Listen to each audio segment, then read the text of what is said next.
Oke guys, welcome back to Daily Charting with Toshi, di mana kita akan daily chart your favorite cryptocurrencies. Oke, dalam 24 jam terakhir, cryptocurrency market lanjut lagi koreksi sebesar 5,74% dengan total market cap mencapai di 801 miliar US dollars. Dan untuk Bitcoin kita bisa lihat dia terkoreksi sebesar 4,23% di angka 16.683. Artinya 17.000 tembus, 16.900 juga tembus. Ya, jadi sangat disayangkan dua support jebol. Lalu untuk Ethereum dia terkoreksi sedikit lebih besar sebesar 7,67% di angka 1.173 USD ya. Lalu untuk BNB dia terkoreksi sebesar 12,82% di angka 228. Kalau BNB mungkin secara fundamentalnya masih diserang terus oleh Amerika lah basically ya. Kasus 2008 tiba-tiba di blow up lagi tahun sekarang ya. Lalu untuk XRP dia terkoreksi sebesar 6,65%. Untuk Dogecoin terkoreksi sebesar 11,41%. Untuk Cardano terkoreksi sebesar 12,85% dan Polygon Matic terkoreksi sebesar 10,14%. Jadi kalau kita lihat di sini altcoins cukup banyak yang koreksi sampai double digit. Ini cukup aneh sebenarnya ya. Karena kalau bisa dibilang hari ini atau kemarin tepatnya nggak ada data yang spesifik ke US.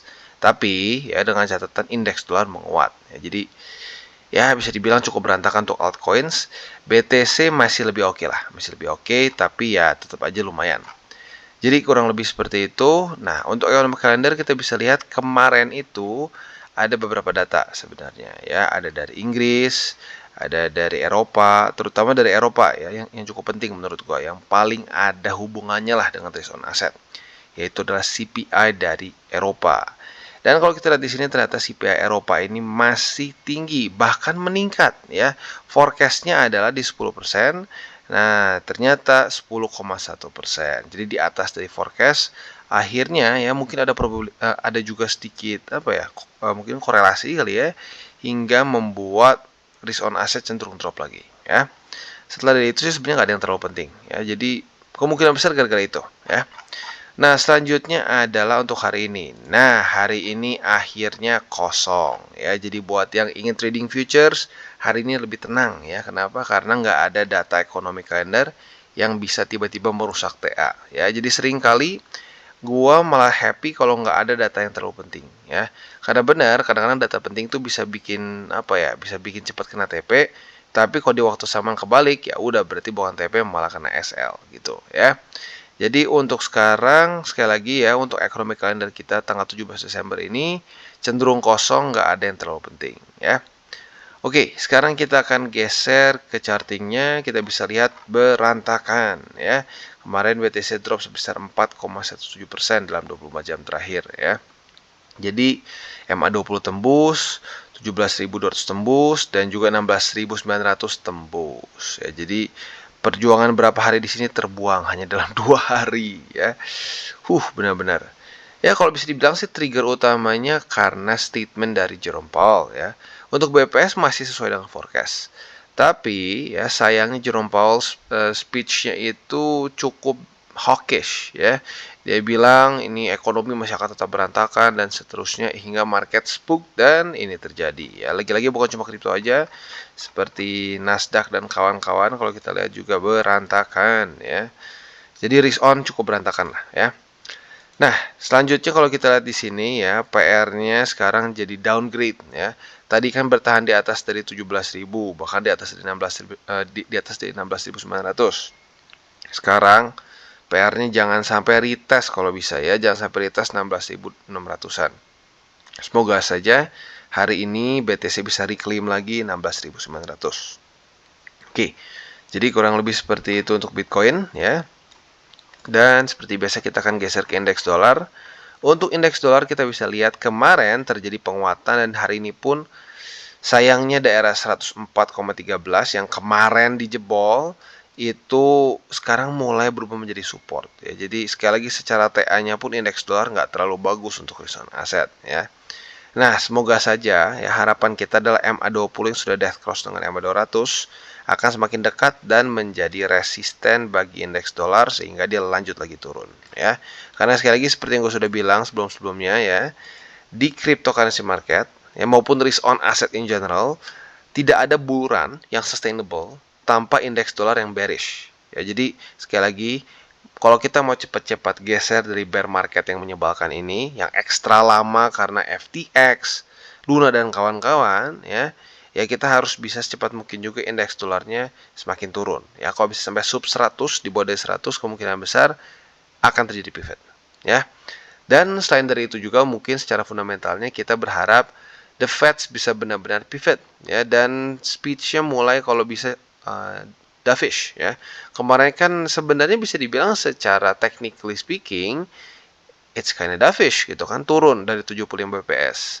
Awalnya bagus, tetapi Jerome Powell speech-nya sayangnya hawkish. Mereka bilang market masih akan terus berdarah lah gitu kesannya, akan masih terus pain gitu, akan ada extra pain untuk market. Ya akhirnya benar terjadilah extra pain. Jadi selain dari BPS yang rendah juga ya untuk interest rate-nya, yang kita butuh juga adalah statement-statement dari the Fed yang cenderung dovish, ya. Jadi kurang lebih seperti itu untuk indeks dolar. Sekali lagi seperti yang gue bilang tadi ya, nggak cuma kripto aja, Nasdaq, S&P, Dow Jones semua cenderung berantakan, ya. Nah, oke, selanjutnya kita akan masuk ke buy limit, ya. Dan sekali lagi buy limit kali ini sebenarnya harusnya cukup menarik ya, terutama untuk futures, karena hari ini nggak ada data yang terlalu penting, ya. Semuanya hanya bintang 2 saja. Nah, jadi sebelum kita masuk ke buy limit, seperti biasa gue harus ingatkan dulu bahwa DCWT dan semua konten TC ini bukanlah financial advice.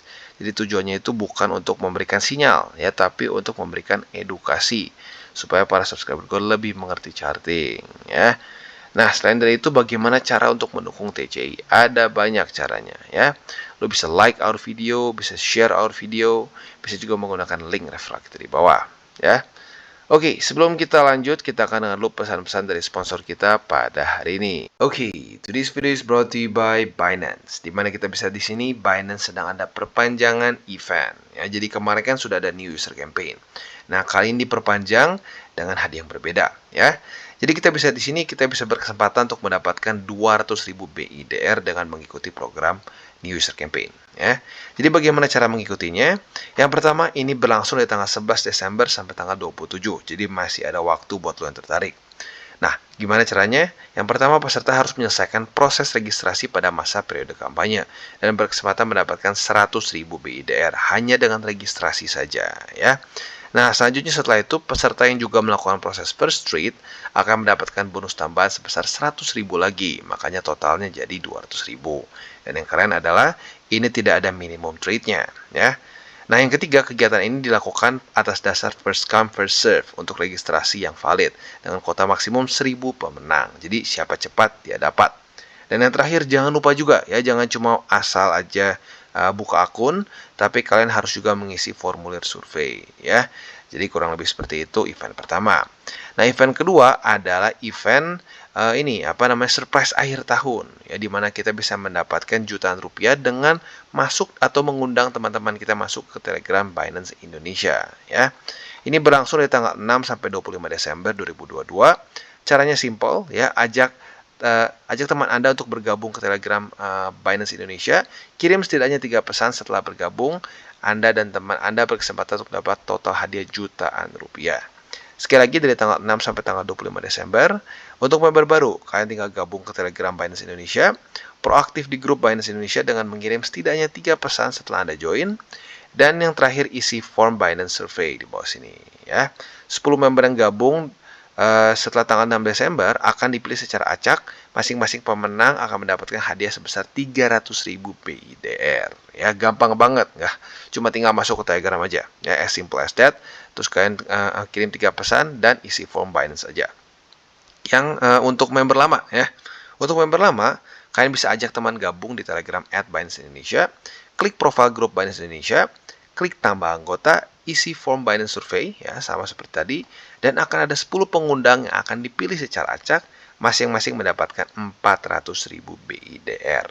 Jadi luar biasa, ya. Nah, ini adalah event kedua. Event ketiga adalah deposit contest, ya, bonusnya selangit. Jadi bukan trade, bahkan hanya deposit saja, ya.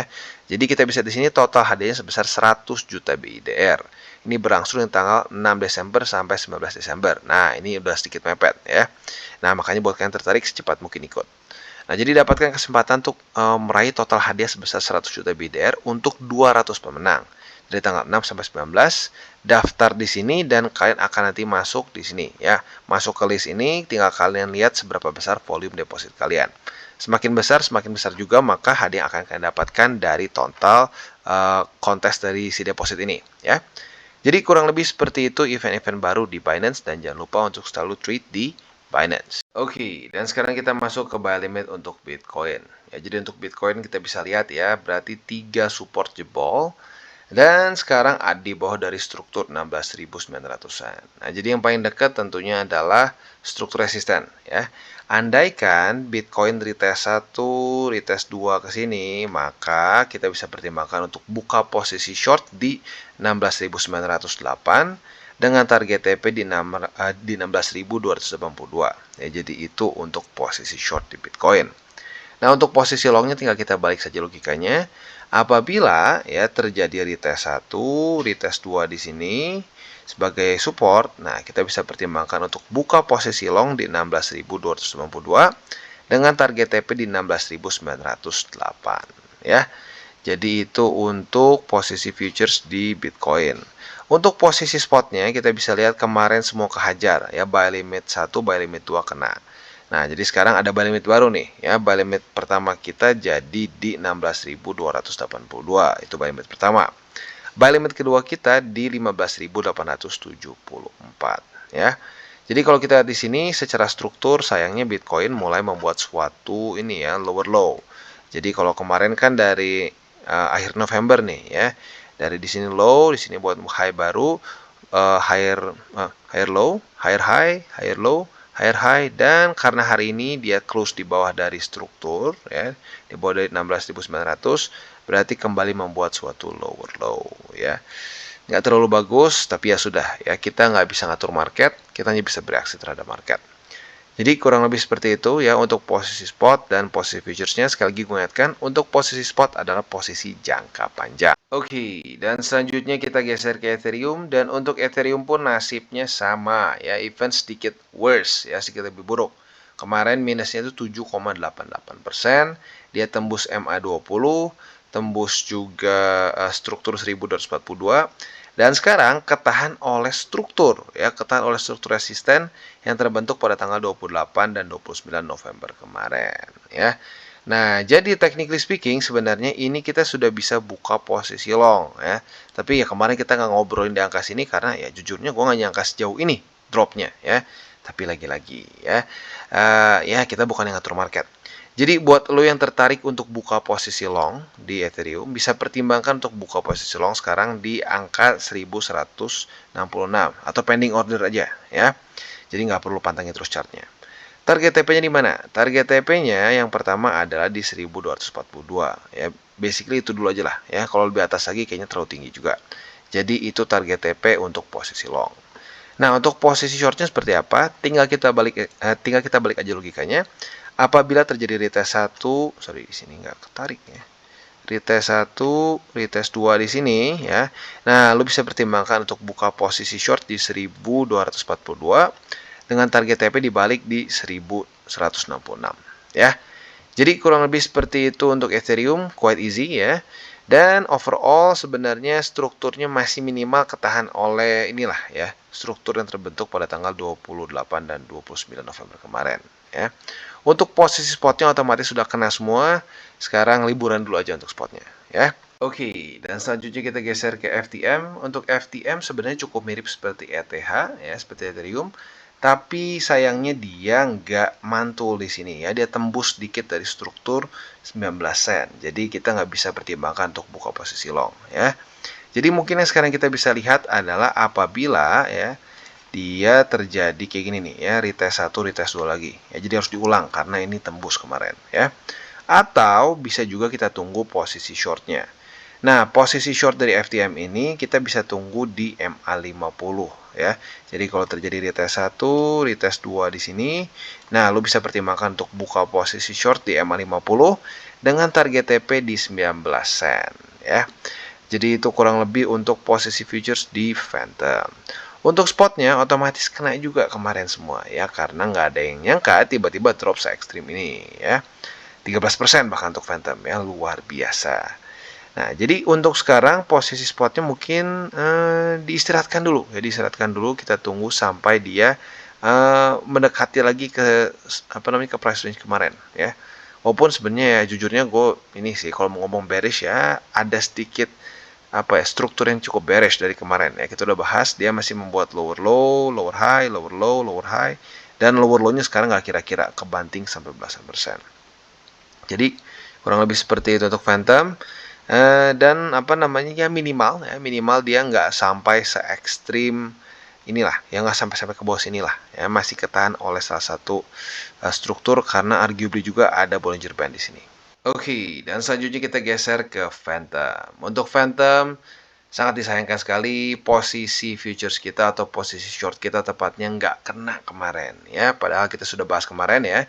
Ini sudah terjadi retest 1, kita kemarin pending order. Tapi nggak kena strukturnya padahal hari ini turun ya. Ya nggak apa-apa, ini namanya belum rezeki. Kalau belum rezeki jangan dipaksakan ya.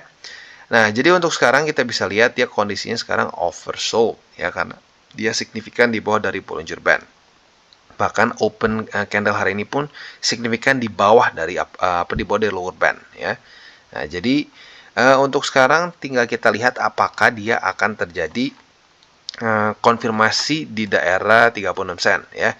Jadi kalau sampai dia terjadi konfirmasi di sini ya, dia terjadi retest 1, retest 1, retest 2 ya ke sini. Nah, lo bisa pertimbangkan untuk buka posisi short dengan target TP-nya adalah di 33 sen. Ya, jadi itu untuk posisi futures di XRP ya. Untuk posisi long-nya bisa aja terjadi andaikan besok ternyata si XRP ini malah reclaim. Jadi reclaim ke atas ya. Lalu retest 1, retest 2. Nah, monggo bisa buka posisi long di sini dengan target TP di 38 sen. Jadi itu kurang lebih untuk posisi futuresnya. Untuk posisi spotnya udah kena juga kemarin. Buat lo yang pengen pertimbangkan untuk di 33 sen juga masih oke menurut gua ya. Jadi kurang lebih seperti itu untuk XRP. Oke, dan selanjutnya kita geser ke Matic. Untuk Matic ini lebih gila lagi ya tembusnya ya. Kita hitung bareng-bareng 1 2 3 4 support ya. Walaupun jujurnya ini support dekat-dekat sih ya. Ya lagi-lagi ini struktur kemarin ya. Nah, tapi oke lah ya, minimal dia ketahan oleh MA200. Jadi untuk setupnya, basically kita akan nyontek ke Ethereum. Perbedaannya Ethereum struktur, untuk Matic dia tertahannya oleh MA200. Ya, jadi buat lo yang tertarik untuk buka posisi futures di Matic ya, bisa pertimbangkan untuk buka posisi long atau pending order posisi long. Sekarang di angka 79 sen alias MA200 ya. Nah, target TP-nya di mana? Target TP-nya dekat ya. Target TP-nya boleh lu pertimbangkan di 80 sen. Ini sebenarnya secara TA cukup bagus setupnya. Kenapa? Karena dia ketahan oleh MA200 dan kemarin daily close-nya atau lebih tepatnya jam 7 pagi tadi daily close-nya di bawah dari Bollinger Band. Artinya dalam kondisi oversold. Jadi harusnya kalau kena 80 sen sih cenderung nggak terlalu susah. Ya, tinggal kita lihatnya apakah kita dapat nggak posisi si MA200-nya. Ya. Jadi kurang lebih seperti itu untuk Matic. Secara overall hari ini cukup berantakan ya. Cukup berantakan untuk risk on asset dan indeks dolar cenderung meningkat. Jadi semoga aja ya next meeting si Jerome Powell nggak terlalu aneh-aneh ngomongnya ya. Jangan sampai bahasanya jangan sampai terlalu jangan sampai terlalu hawkish karena lihat berantakan ya. Dan harapan gua sih bisa bertahan ya, dan jangan sampai BTC ke 15 ribuan. Oke guys, jadi itu adalah akhir dari segmen DCWT kita pada hari ini. Dan jangan lupa bagi kalian yang merasakan manfaat dari segmen ini, jangan lupa untuk share ke teman-teman kalian. Dan apabila lu pengen mensupport channel kita, ya TCI, jangan lupa untuk menggunakan link referral kita di bawah. Nggak wajib ya, tetapi apabila lu menggunakan link referral kita di bawah, ada macam-macam ya, dari Bybit, Huobi, Maxi, toko kripto, dan banyak lagi ya. Ya, walaupun nggak wajib, tapi kalau menggunakan link referral kita, lu secara langsung membantu perkembangan dari TCI. Dan satu lagi, jangan lupa juga untuk join Telegram group kita, di mana kita bisa ngobrol-ngobrol santai mengenai dunia cryptocurrency secara dua arah. So, jangan lupa untuk like, subscribe, klik the bell icon, and see you on the next video.